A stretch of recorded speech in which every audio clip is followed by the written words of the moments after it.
Please open your Bible now, if you would, to the book of Proverbs, chapter number 23. Proverbs, chapter number 23. As you're turning there in your Bible tonight, again, let me just say, if you still have a few minutes, if you want to print off the handout, it's available on our website, and that would allow you to take notes on tonight's message. You're welcome to do that. Let me also just make one announcement, and that is that because of the situation with the pastors and their wives needing to quarantine for a few days, we are going to have to reschedule the drive-by baby shower that was scheduled for Tuesday morning. Please stay tuned for more information from our Ladies Ministries thread about that event. Okay, let's go ahead and look tonight at Proverbs 23. Again, let me remind you, just because we can't be here in person, doesn't mean that we should stop giving. And we have lots of ways for you to give, and I would encourage you to keep giving. If you're a guest with us tonight, you're not a regular attender at our church, I'm not asking you to give, expecting you to give in any way, shape, or form, but just want to keep encouraging our people. All right, so let's take a look tonight at how to relate properly to our parents. That is what we're talking about, this little mini segment of our series called Focusing on the Family. And so far, we have talked about 5 or 6 of these points. I think, let's see. We've talked about 6 of them, and tonight we're going to start with number 7. So let me just review with you what we have learned so far. 6 of 9 points. The first way to relate to your parents is to really listen to them, to hear what they're saying. Secondly, walk in their ways. Number 3, receive their correction. Number 4, don't despise them. Number 5, bring them joy and not grief. Okay, number 6, treat them with the greatest of respect. And we talked about that one last week. And now tonight, I would like us to look at point number 7, honor them all your life. If you want to know how to relate properly and biblically to your mom and dad, the way that God would expect of you, what he would require of you, he would ask you to honor your father and mother all your life. God's key command for children in relationship to their parents is actually one of the 10 commandments. Some of you may have that memorized, but it's Exodus chapter 20, verse 12. It says, honor thy father and thy mother, that thy days may be long in the land which the Lord thy God giveth thee. All right, so this matter of honoring your parents is very important to God, so important, so foundational to human society and to God's order and structure for the human race that God included this commandment in one of the 10 commandments, okay? These are the fundamental commandments, the moral law that we sometimes call them, and one of them is that God expects children to honor their parents. As a matter of fact, he gives a very special promise to children that honor their parents, that they will be blessed with long life upon the earth. And so why is that so important to God, that children will honor their parents? Why is it a big deal to God that would be the case? Well, we need to understand that parents are God-given authorities in the lives of their children. God designed the family to be a place where a child would be able to grow up under the authority and the direction, the guidance of a mom and dad who loves that child, who love that child, and is raising that child up to know and honor and serve God. That was God's plan for the human race. And so the family is critically important. We've learned this in our series on Genesis. It is the foundational institution for all human society, the family. And so God created the family, the first institution he made. Before government, before church, he made the family. And he put mom and dad in that family. He put father as the leader, mom as the helper, and the children under their authority. And he says to the children, honor your father and your mother. And when God says that, understand, young person, that in order for you to honor God, you have to honor your parents. If you're not honoring your parents, you're not honoring God, because he gave you those parents and he gave you a commandment to honor your father and mother. This is a very important matter. All right, so that's the why, but now the how. How do we do it? Well, let me just explain. The word honor means a weight or heaviness. That's what the Hebrew word honor, the literal meaning of the word, or the root meaning of the word, is the idea of weight or heaviness. That doesn't mean that your parents are overweight, okay? That's not what it's talking about. But it means to give them weight, okay? To give somebody honor in the Bible has the idea of giving them weight, giving them significance, or even giving them glory. In fact, the word glory is also related to the word for weight. It is the idea that you have a weight of honor upon your life. And so really this word honor is the opposite of the word that we talked about last week. We talked last week about a word curse, okay? And the very sober warning that God gives in the book of Proverbs to those children that curse their mother and their father. The word curse means to make light or to make small or to belittle someone.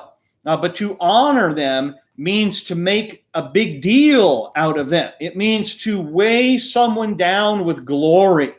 Okay, so it is the exact opposite of what we talked about last week. Disrespect, honor is the opposite of disrespect. Okay, let me just read to you a quote from one of my Hebrew dictionaries. It says, the major concept of this word is weightiness of who a person is, his dignity, the respect and recognition he receives. Okay, so that's what it means. That's what God means when he says, honor thy father and thy mother, treat them with a great weight of respect and dignity and recognition. I used to explain it this way to my kids when they were little, and this is a great way to explain the concept of honoring to small children. To honor your parents means to treat them like a king and queen. Okay, to treat them like VIPs. Okay, not MVPs, but VIPs, as we learned last week. Treat your mom and dad like people who are worthy of a weight of glory from you, you see. That's what it means to honor your parents. But we need to get even more practical than that. And so I want to share with you tonight some very practical ways that you can honor your parents. All right, so how to honor your parents for a lifetime. And really, let me just say that all 9 points that we're studying under this series would really fit under the heading of honoring your parents. Okay, this is a very broad and general topic here that we're discussing. But for this particular point, I'm going to sum up some of those others, and I'm going to add in some others that we have not yet discussed that pertain especially to honoring our parents, and not just when we are young, but even when we're getting older, to honoring our parents all of their lives and into old age. Okay. And so I want to share with you tonight 7 ways to honor your parents for a lifetime. To honor them for a lifetime. All right. And the first way is taking the idea of honor from the Bible, give weight to their words. Give weight to their words. So no matter how old you are, you should always value your parents' wisdom and instruction and counsel and concerns, and you should take whatever they have to say very seriously. Okay, you should always, it doesn't matter how old you are. And by the way, this message tonight is a little bit different from some of the others in the series where I'm focusing primarily on young people in the home, because this message tonight really is more all-encompassing. It includes the adults as well. And any of us that have parents who are still living, it would pertain to us, and of course there are applications for everyone. But it doesn't really matter how old you are. You never outgrow the need to honor your parents or to specifically give weight to their words. I want you to see Proverbs 1, verses 8 and 9. Again, it says, my son, hear the instruction of thy father, and forsake not the law of thy mother, for they shall be an ornament of grace under thy head and chains about thy neck. Does that verse say, honor your parents by listening to them as long as, until you turn 18? No, it doesn't say that. Okay. It says, forsake not. All right. Walk in their ways for a lifetime. That's what the verse says. And we talked about this verse at length under the first point of our series about really listening to your parents. But I just want to remind you that right here in the very first chapter of Proverbs, one of the very first principles of wisdom is to give much weight to what your mom and dad have to say. Valuing their words is the same thing as valuing their wisdom.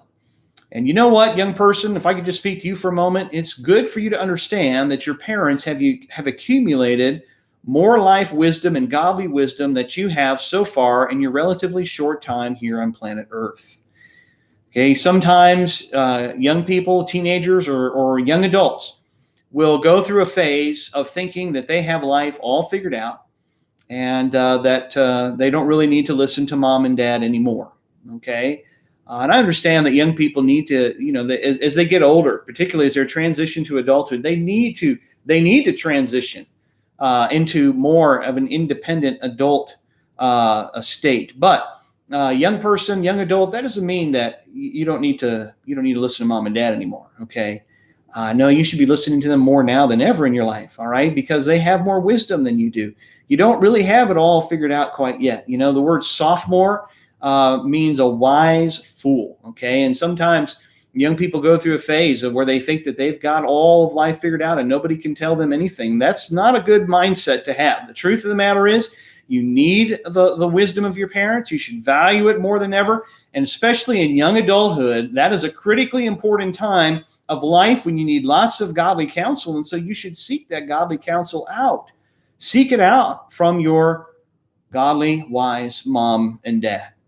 And not just when you're young, okay? And not just when you're a young adult either, okay? Part of honoring your parents for a lifetime is always honoring what they have to say. Now, you may not be living in direct obedience to them under their roof in that kind of relationship, to where they tell you what time to go to bed or tell you to make your bed or brush your teeth or whatever. Eventually, you'll grow up and you'll move out of the house and you'll begin somewhat of an independent life for yourself. But just because you're not living under their roof, under their direct authority and obedience to their authority anymore, does not mean that you're no longer obligated to really listen to them or to take what they have to say to heart. I want you to look at Proverbs chapter 23 now. I've asked you to turn there in your Bible, and I'm going to be putting some verses up here on the screen, but we're also going to be working our way through a sequence right here in this chapter. In fact, we're going to be looking at some things in depth in this chapter tonight. So I hope you're ready to go here in Proverbs chapter number 23. And we are going to begin reading at verse number 22. Look what the scripture says. It says, "Hearken unto thy father that begat thee, and despise not thy mother." When? When she is old. "Buy the truth and sell it not, also wisdom and instruction and understanding." And we'll come back to the passage in a minute. But here, God is speaking to an older child whose parents are, as the verse says, old. Okay, and it says, still listen to your father. That word hearken means to pay attention and to take what he says to heart. So why should you do that? Okay, even when he is getting up in years. Because, as it says in the verse, he is the father that begat you. Literally, he is the father, the one that fathered you. Okay, and I see in that statement two reasons why you should give weight to your father's words. And the first one is because he loves you like none other. Because he loves you like none other. Now, young person, let me just explain to you. I didn't understand this when I was young growing up, but there came a day in my life when I held my first child in my arms for the very first time. Let me just tell you something, that is a life-changing moment for a new dad. When you get older, you'll understand that feeling of holding your child in your arms for the very first time. You'll have a feeling of love, a feeling of joy and pride and gratitude, and also a willingness to do anything for the sake of that little one that you love so much. And so you need to understand, first of all, that your father, your dad, the words he speaks come from a unique heart of love for you because he is your father, the one that fathered you. And that's one reason why you should give weight to what he says. But then secondly, you should give weight to his words because he knows you like none other. He knows you like none other. I mean, he has insight into who you are because you came from him. All right. You are a chip off of the old block, as they say. Not only that, but your dad has also observed you. And he has participated in forming your character since your very earliest days. And so nobody in the world knows you better, maybe other than your mom, okay? But nobody knows you better in the world or has a better skill at speaking words of wisdom into your life that you need to hear than your godly father. And those are a couple of reasons why you should greatly value and give great weight to what he has to say. But I also want you to notice the verse says, despise not thy mother when she is old.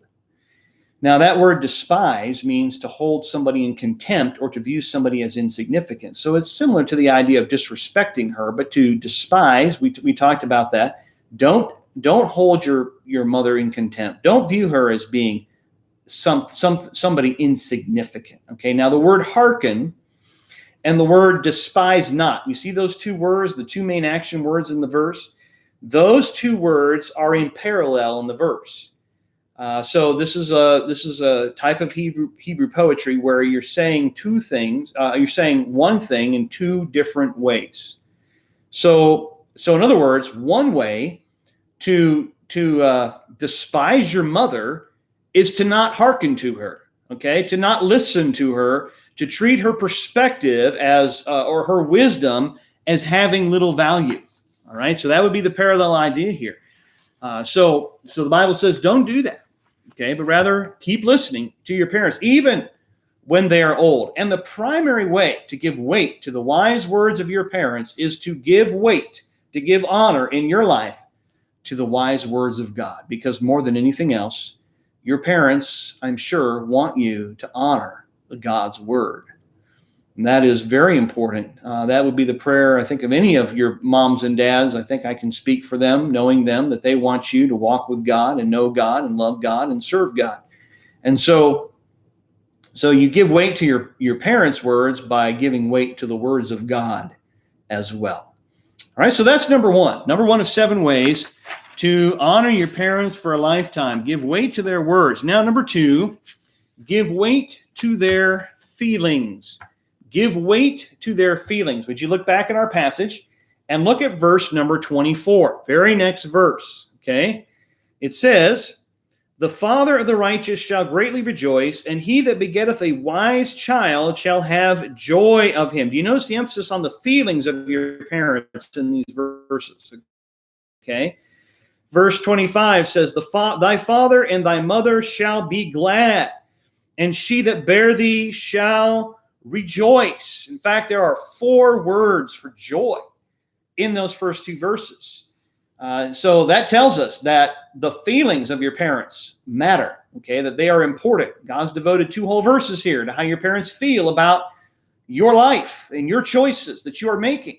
Okay, so what they tell us, these 2 verses tell us, is the outcome of doing verses 22 and 23, those 2 that we just read. If you will do what verses 22 and 23 say, if you'll give weight to their words, give weight to their wisdom, by the truth, all those things, then you'll bring them joy all their lives. Now, I have observed that for the most part, little children bring their parents great joy. I mean, there's just something about, having that new little baby, kind of starts out about the size of a football. You can just kind of tuck that little one under your arm and carry them around the house, or her around the house. And then they grow fast, right? And before long, you're lugging them around in a big car seat and you're building up your biceps and all of that. And then they're walking and running and they're playing and they're growing up. And then sadly, sometimes when little children get older, they don't bring their parents so much joy after all. That little child represents such great potential, but sadly, sometimes that potential isn't realized, and older children end up disappointing their parents, hurting their parents, dishonoring their parents. But I want you to understand tonight that part of honoring your parents biblically, like God has commanded us to do, is to bring them joy all their lives by walking in their ways, buying the truth, and selling it not, as the proverb says. Okay, now we already had a whole section in this study of bringing your parents joy and not grief, so I'm not going to re-preach that tonight, but let me just say that these verses here, these 2 verses in this context, in this flow here in Proverbs chapter 23, tell us that how our parents feel about our decisions should be a significant consideration in the decisions that we're making, no matter how old you are. Whether your decisions are bringing them joy or grief should be a big deal to you, regardless of your age. As a matter of fact, would you take a moment now and look back to verses 15 to 17 in this chapter? I didn't put these on the screen, but let's look up a few verses. Look at what this father says to his son. He says, my son, if thine heart be wise, my heart shall rejoice, even mine. Okay, so what is going to make that dad glad? It's going to make him glad when his son, his child, is being wise, is walking in the ways of God, you see. Verse 16, yea, my reins shall rejoice when thy lips speak right things. Let not thine heart envy sinners, but be thou in the fear of the Lord all the day long. That is what will bring your godly parents great joy, to know that you as their child, that you are walking in the fear of God all the day long, that is your mode of life. Your mode of living is that you live to honor God. And if you honor God with your life, if you honor his words with your life, then I believe that you will bring your parents joy all of their life. So that's very important. That's the best way for you to bring joy to the hearts of your parents, okay, to walk in the fear of the Lord all your days. So let me ask a young person, if I might tonight, or even an adult, let me ask you, do you give weight to the feelings of your parents and the choices that you make? Or are you more concerned about pleasing yourself than you are about how your choices make them feel? I'm not saying that, that they should make your every decision, but if a decision that you're making is bringing your parents significant grief instead of joy, then that's a pretty good indication that you ought to be reconsidering that decision. If you're willing to make your parents sad and not glad just so that you can have your own way and do your own thing, remember that is not a demonstration of love for them. That's really a demonstration of hate. We talked about that a few weeks ago. So this is a matter of importance, and it's not just for kids when they're living at home. It's for children all of our lives. Number 3, the third way to honor your parents for a lifetime is to give weight to their wishes. Well, that was interesting. I'm not sure why I had those things come flying in quite that way, but just don't pay any attention to the order in which they come flying in. Okay, maybe I have that all messed up tonight. But number 3 is give weight to their wishes. Okay, the desires of our parents should also be very important to us, regardless of our age or stage of life. And that includes their desires for themselves as well as their desires for us as their children.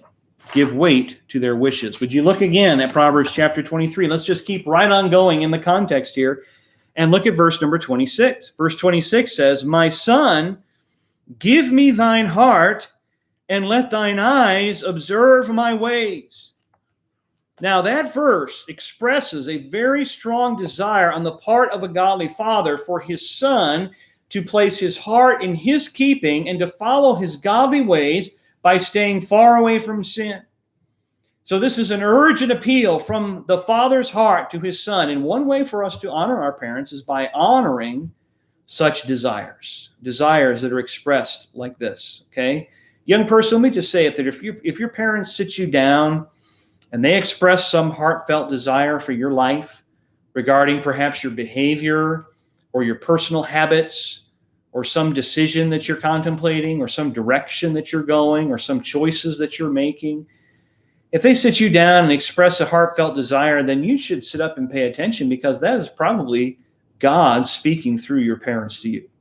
That's one of the reasons why God put your parents in your life, okay? Because he wanted to speak through them to you. Now, parents don't make the kind of appeal that is in this verse lightly. All right, there's urgency in this statement from the father to his son. This kind of an appeal comes from the work of God in the hearts of your parents. Okay, I want you to see Proverbs 16 and verse 1. It says, the preparations of the heart in man and the answer of the tongue is from the Lord. The preparations of the heart in man and the answer of the tongue is from the Lord. See, when godly parents seek the Lord, God works in their hearts. By the way, let me just say there's a general application here. Anytime a believer seeks God and gets into the Word and prays and really begins to seek the will of God regarding something, God begins working in that person's life. But the application to parents here would be this, that when your godly parents seek the Lord regarding their children, then God works in their hearts to form desires and wishes for their children, and also to enable them to speak to their kids on God's behalf, because that's one of the things that God wants them to do. So God enables them to do that. I'm not saying everything your parents have to say is like divinely inspired. It's not that they're infallible or anything like that. But God does work within to help them to have burdens, to have desires for their children. When they share those with you, if they're sitting you down to have some heart-to-heart with you, then they have probably prayed over that conversation. They've probably asked God to help them to say what needs to be said. And young person, such instruction from your parents is of great value, and you should give it great weight. Okay, give weight to their desires. I want you to see Proverbs 16, verses 23 and 24. It says, "The heart of the wise teacheth his mouth, and addeth learning to his lips. Pleasant words are as an honeycomb, sweet to the soul, and health to the bones." By the way, let me just say this before I talk about this verse. Going back to the previous verse, let me just address that to the parents for a moment. Parents, do you pray for your children in such a way that you take your burdens to your kids to the Lord and ask him to shape within you the right heart and the right words so that you can speak godly wisdom into their lives, so that you can share with them from your heart the wisdom that God has given you? I trust that you do pray for your kids that way, and I trust that you do speak to them and give them that kind of direction that they greatly need. Now, this verse talks about pleasant words, okay? And the pleasant words that are like a honeycomb, sweet to the soul and health to the bones. Don't you love honey, by the way? I just love that raw honey, and they say it's very good for you. My wife's been baking some bread lately with honey instead of sugar. Man, that's good stuff. We've been scarfing it down like it's going out of style. Honey is a wonderful creation of God, all right? And pleasant words are like honey, it says. And the pleasant words that are meant here are the kind that are described in the previous verse that come out of a heart of wisdom. And so, young person, let me just say to you that you will find sweetness and health by giving much weight to the wishes, the desires of your parents. And then, you're talking about honoring your parents all your life. There will come a time when the roles will begin to be reversed, and when your parents will begin to depend upon you rather than you depending on them. There'll be a time when perhaps they will enter into what they call that second childhood. Now, we often talk about our second childhood about different things, but sometimes when parents do get older, they kind of revert to a second childhood. I remember my grandmother, Grandma Rickard, otherwise known as Gigi, when she was about 90, she entered, she kind of entered into a second childhood. There were certain foods that she really wasn't supposed to eat and they weren't good for her. And I remember that one day she came over to our house. My wife was watching her for my folks. She was Gigi sitting while my folks were out doing something that particular day. And so Gigi was there at the house with Tamara.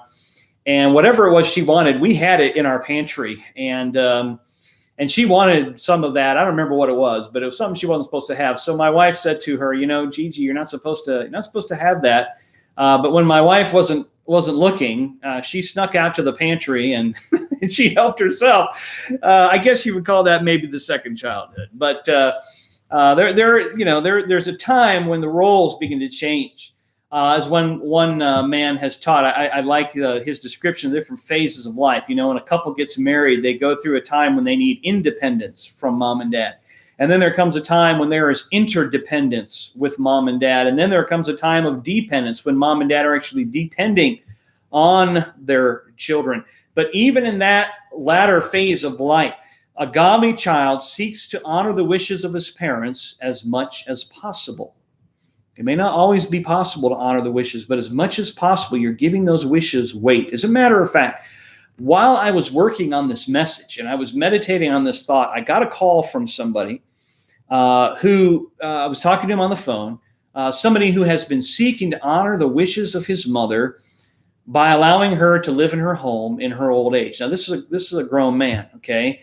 But he and the other children in the family have been trying to make it possible for mom to continue living in their home. In order to do that, they've been coming over daily to the house, and they've been rearranging the schedules of their own lives and things like that so that they can facilitate her living in her own home and are there daily for her. And I just, I was impressed by the fact that this was an example of exactly what I had just been working on in this message, a great example of how to honor your parents. They were honoring the desires of their mother. They gave those desires great weight. All right, let's go to number 4, though, because number 4, I want you to see here, how to honor your parents for a lifetime. Oh, boy. I'm not sure how all that happened. I really apologize. That was a very distracting animation there, and it's all out of order. But anyhow, number 4, how to honor your parents for a lifetime. Give weight to their values. Give weight to their values. And again, we're going to turn our attention to Proverbs chapter 23 because we see in this chapter 3 significant lifestyle sins that provide a focus and the applications for parental instruction in this passage. So in this chapter, you have a dad speaking to his child and talking to the child about how important it is for the child to listen to what mom and dad have to say and to walk in their ways and to honor them and their words all their lives. And he focuses on 3 things that he wants to protect his child from. 3 worldly sins, things that he has seen in the world that he wants his son to stay away from. Okay? So he is imparting values, spiritual, moral, ethical values to his child. All right? And those 3 sins, first of all, is the sin of gluttony. So giving weight to their values. The specific application, number 1, would be by avoiding gluttony. Look at verses 20 and 21, okay? Verse 20, the father says to his son, be not among wine-bibbers, among riotous eaters of flesh, for the drunkard and the glutton shall come to poverty, and drowsiness shall clothe a man with rags. So number 1, he says, son, stay away from those sins of drunkenness and gluttony. We'll talk about the drunkenness in a minute because he has a whole section on that. Now, but he does talk about gluttony. He says you need to stay away from people they're living that kind of a carousing lifestyle, that kind of living up a lifestyle where they're partying all the time and they're feasting all the time and they're just stuffing their faces all the time and abusing their bodies in that way. So he's warning them, he's warning his son about that particular sin. But then, secondly, he says to avoid drunkenness. Let's keep on going in verse number 29. Take a look at verse 29 now. He says, who hath woe? Who hath sorrow? Who hath contentions? Who hath babbling? Who hath wounds without cause? Who hath redness of eyes? They that tarry long at the wine, they that go to seek mixed wine. Look not thou upon the wine when it is red, when it giveth his color in the cup, when it moveth itself aright. At the last it biteth like a serpent, and stingeth like an adder. Thine eyes shall behold strange women, and thine heart shall utter perverse things. Yea, thou shalt be as he that lieth down in the midst of the sea, or as he that lieth upon the top of the mast. They have stricken me, shalt thou say, and I was not sick. They have beaten me, and I felt it not. When shall I awake?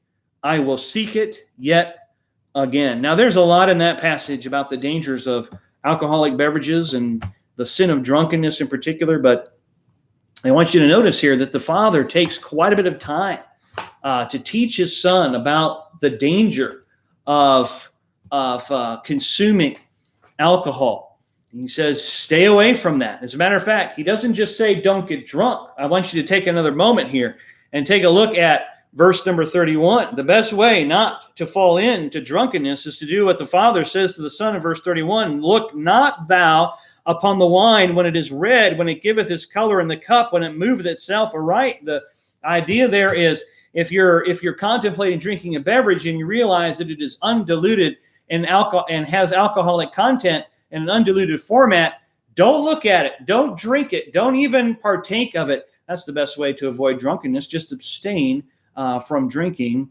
an alcoholic beverage. And then the third thing that he says to warn his son, he warns him about the danger, and he teaches him about the importance of avoiding impurity and immorality. Would you go back to verse number 27? Look at verse number 27. He says, in fact, let's start at verse 26 and get the context again. I already read you verse 26, the appeal to the father expressing his heartfelt desire for his son. But now let's get the context. Verse 26, my son, give me thine heart, and let thine eyes observe my ways. For a whore is a deep ditch, and a strange woman is a narrow pit. She also lieth in wait as for a prey, and increaseth the transgressors among men. All right, so what is the burden on that father's heart? He sits down to talk to his son. He says, son, you observe my ways, okay? You pay attention to what I'm saying to you, and you stay away from that strange woman. You stay away from that immoral woman. You stay away from those sins of impurity. So he's teaching his son here very important values that he needs to grab a hold of. Dangers in this world, moral dangers that can suck a man into the morass of sin and the wages of sin. He doesn't want to see his son shipwreck his life in these sins of the world that so many people are destroying their lives by indulging in. And so this father sits down with his son with a burden on his heart. He says to him again there in verse 26, give me thine heart. Son, listen to me. Trust in me, okay?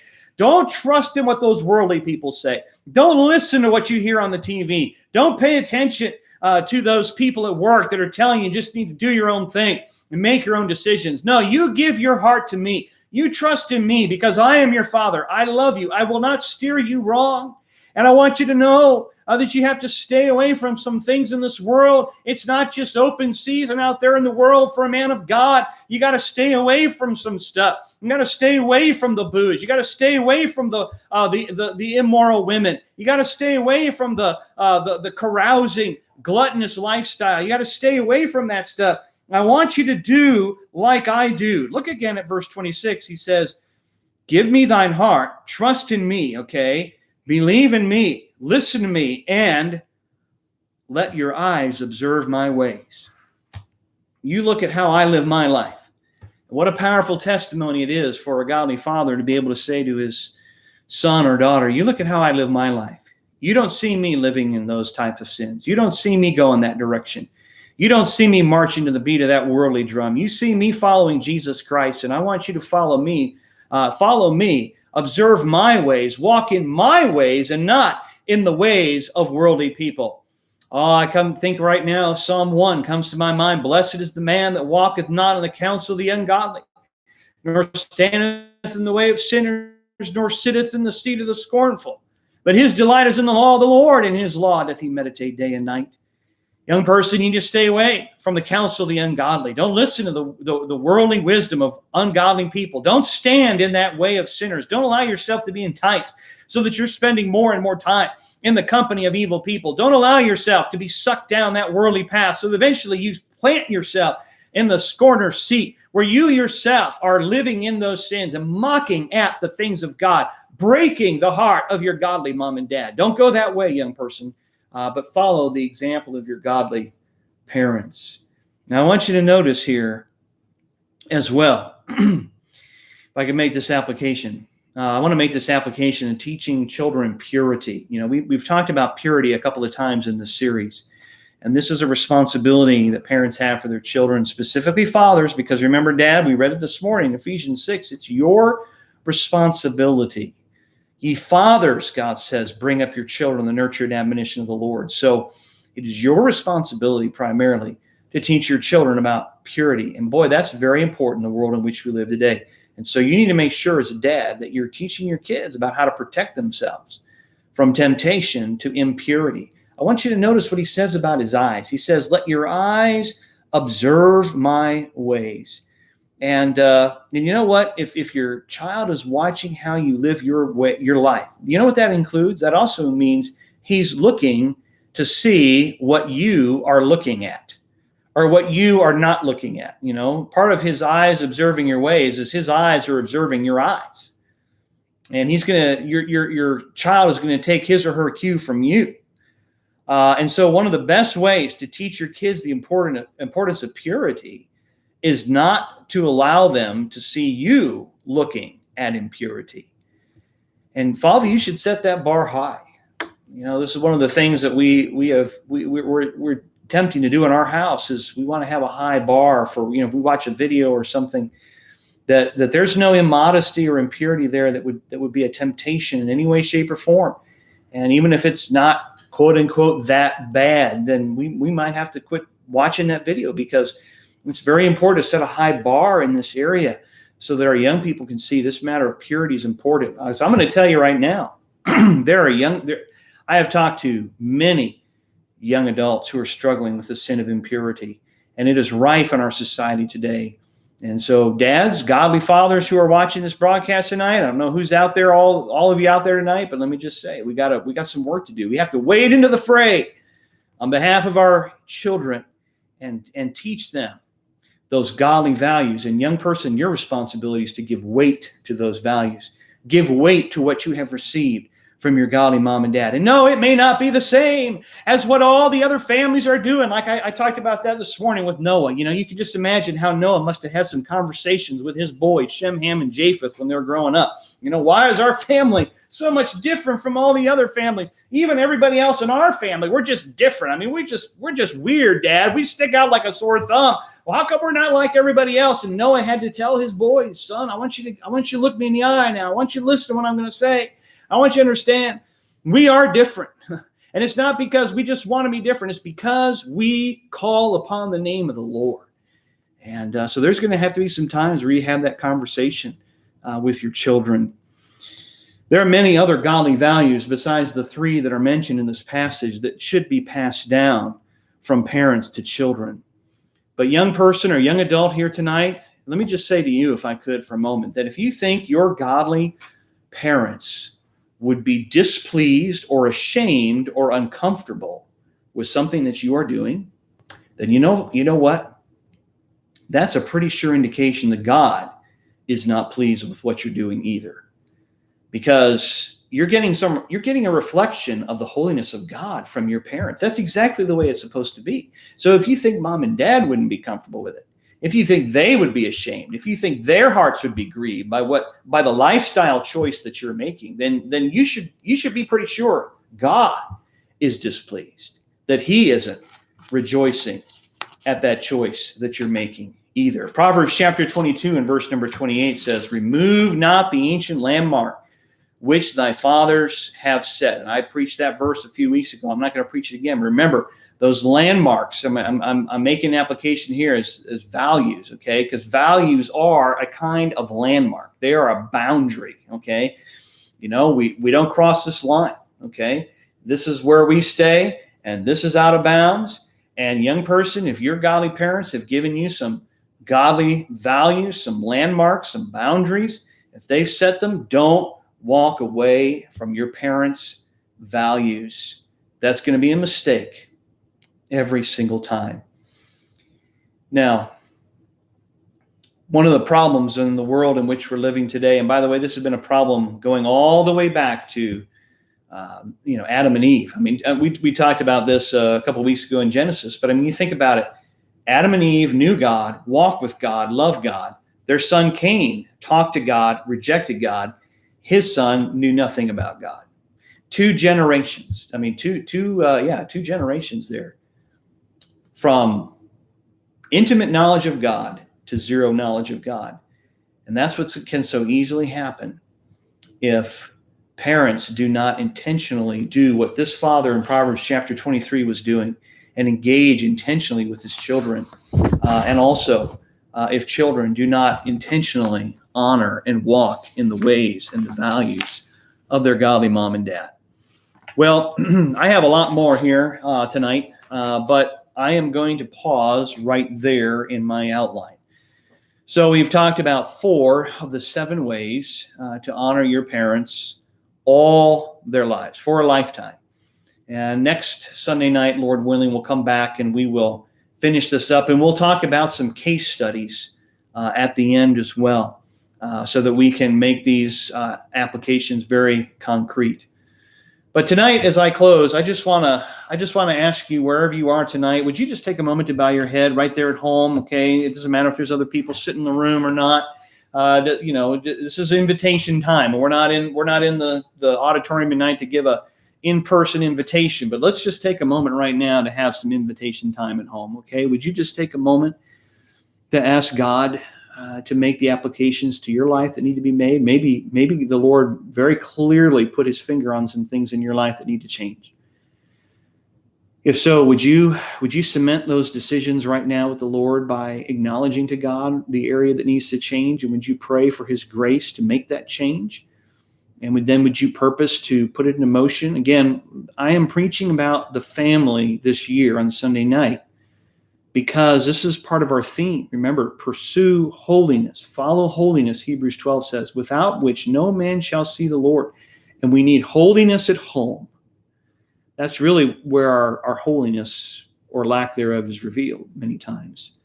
And so maybe as a parent tonight, God has spoken to your heart about something that needs to change, some revival that needs to take place in your heart and life. Or maybe as a young person or a child tonight, maybe as an adult, God spoke to you about how you're relating to your older parents. Let's just take a moment to have those one-on-one conversations with the Lord, and then I'll close in prayer.